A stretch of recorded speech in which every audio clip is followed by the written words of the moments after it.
Hi guys, welcome to Basement Supercar Build, the channel where we see if an average guy like me can design and build his own mid-engine car. This video will be a highlights video of the work that was finished this week. If you want to see the actual work take place, watch the full-length video for this week. And with that out of the way, let's get started on this week's video.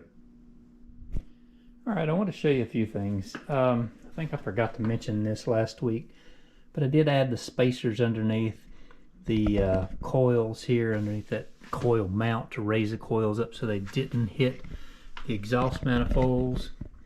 And there's a pretty good gap under there. I can get my finger in all the way around the spark plug wires in between the exhaust manifolds.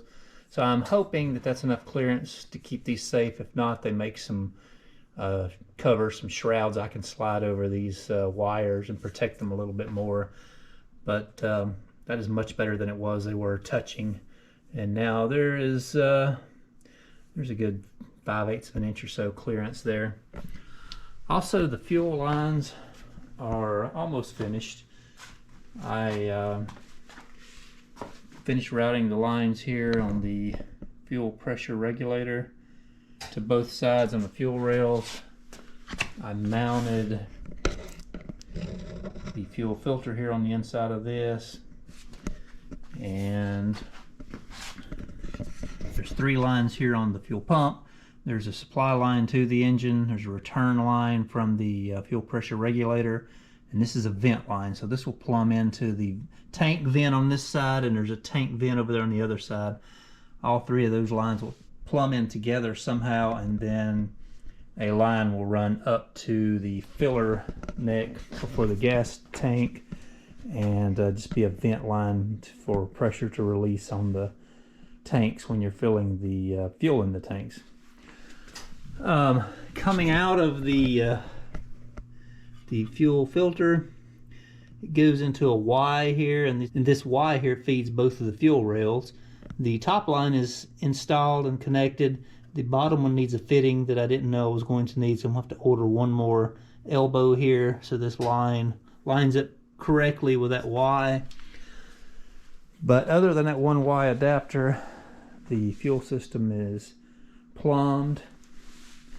Let's see what else I've got. 2 kits came in here for supply and return lines for oil to the turbos. I've got all kinds of different fittings and lines and ends here, just waiting on the these elbows to come back in so I can mount the turbos and run these oil lines. Also received clamps here for the silicone fittings on the cold air supply from the turbos to the engine. I have one of the clamps here, you can see it. I don't have it slid all the way up, but that's what they look like. They're stainless steel clamps. These fittings came in to go to the intercooler for water supply and return, for the intercooler radiator or the heat exchanger, whichever one you want to call it. These things are enormous. There's a lot of water going in and out of this intercooler. I thought I also ordered the nipples to plug into here, but maybe I ordered those from a different company. I need to look into that. If not, I'll have to order those, but I'm pretty sure I did order those also. Let's see. This also came in. This is the overflow, the water overflow tank, and I'll mount it somewhere here. Not sure where on the firewall.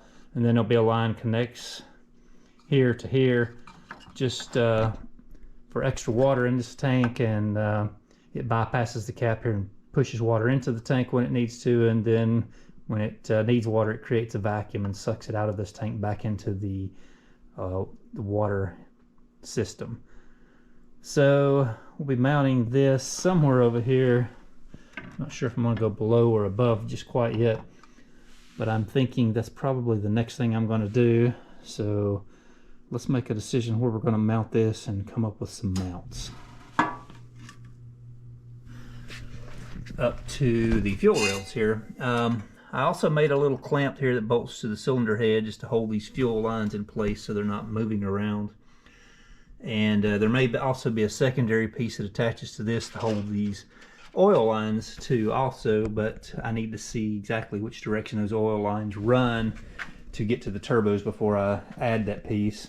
The hardware came in to mount the starter, and I have temporarily just stuck it up there. I need to pull the transaxle and engine back out of the car sometime in the near future, and when I do, I'll tighten that down.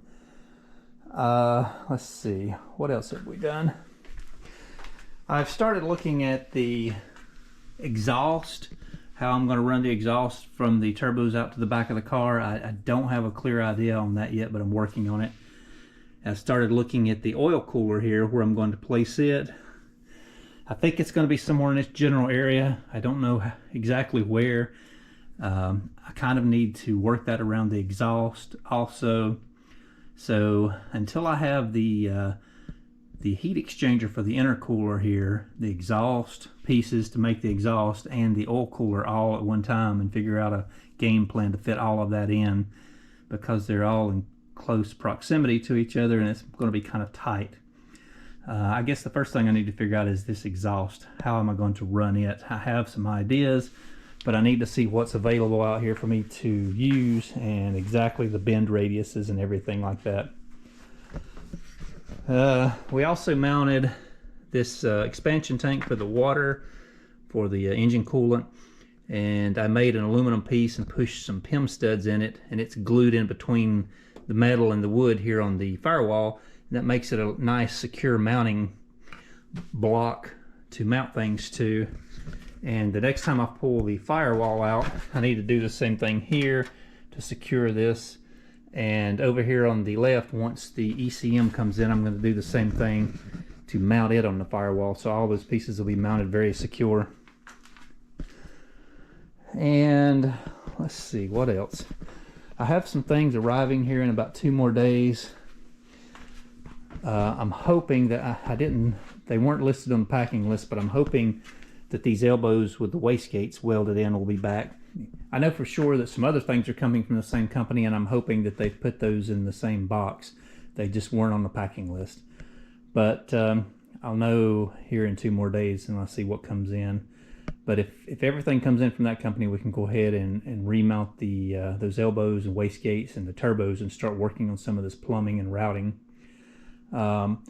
Also, these 4 elbows, I was going to use these for the cold air side, and I marked one where I was going to start cutting it, and I took it over here to the saw. I was going to start cutting and welding those and splicing them together to make them fit.